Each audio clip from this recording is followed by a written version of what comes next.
కాళేశ్వరం ప్రాజెక్టుపై అధికార విపక్షాల మధ్య మాటల యుద్ధం కొనసాగింది.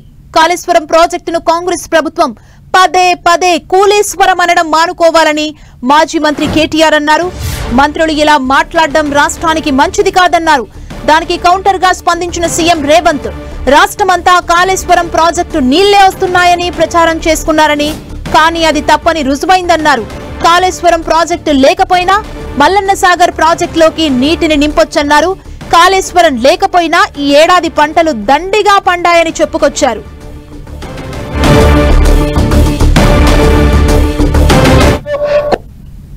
మాట్లాడితే కూలేశ్వరం అధ్యక్ష, మీరు మంత్రులు, మీరు అట్లా అనాలోచితంగా అంత ఈజీగా కూలేశ్వరం అని మాట్లాడితే అది మన రాష్ట్రానికి నష్టం.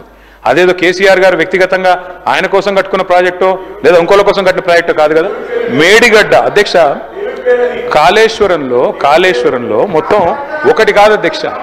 మేడిగడ్డ, అన్నారం, సుందిల్లా 3 బ్యారేజ్లు, 19 రిజర్వాయర్లు, 21 పంప్ హౌజులు, 100 కిలోమీటర్ల సొరంగ మార్గాలు, 1000 కిలోమీటర్ల కాలువలు. కాళేశ్వరం కూలిపోయిందంటారు అధ్యక్ష. దిక్కు ఇదే ముఖ్యమంత్రి గారు మళ్ళా కొండపోచమ్మ సాగర్ నుంచి మల్లన్న సాగర్ నుంచి హైదరాబాద్కు నీళ్లు తెస్తా అంటారు. అందుకే అంటున్నా అధ్యక్ష అపరిచితుడు. ఎందుకంటే కూలేశ్వరం వాళ్ళే అంటారు. మరి కొండపోచమ్మ సాగర్, రంగనాయక సాగర్ దగ్గర పోయి మంత్రి గారు అక్కడనేమో ప్రార్థనలు చేసి 1,00,000 ఎకరాలకు నీళ్లు ఇస్తున్నామని చెప్తారు. మరి కాళేశ్వరం కూలిపోతే కొండపోచమ్మ సాగర్ ఎక్కడిది, మల్లన్న సాగర్ ఎక్కడిది, గంధమల్ ఎక్కడిది, బస్వాపూర్ ఎక్కడిది, కట్టిన రిజర్వాయర్లు 218 టీఎంసీల. అబద్ధాలే మాట్లాడి అబద్ధాలతో బతకాలన్న ఆలోచన ఇంకెంతకాలం చేస్తారో నాకు తెలియదు. ఈరోజు ఎస్ఆర్ఎస్పి కానీ, శ్రీపాద ఎల్లంపల్లి కానీ, ఇవన్నీ ప్రాజెక్టులు, ఈ ప్రాజెక్టులకు feeder channels. Speaker sir, Medigadda, Sundilla, Annaram బ్యారేజ్ల నుంచి చుక్క నీరు తీసుకోకపోయినా గోదావరి జలాలతోని ఏ రకంగా నీళ్లు తీసుకురావాలనో ఈరోజు మల్లన్న సాగర్ కావచ్చు, లేకపోతే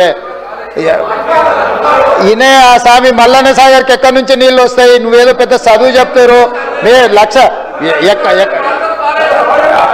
పార్తే కానీ మీరు ఏదైతే లిఫ్టులు పంపులు పెట్టి కూలగొట్టిన దానికి సంబంధం లేదు. శ్రీపాద ఎల్లంపల్లి లేకపోతే శ్రీరామ్ సాగర్, ఇవన్నీ ప్రాజెక్టులు మీ తాతల కాలంలో కట్టిన కాంగ్రెస్ ప్రాజెక్టులు.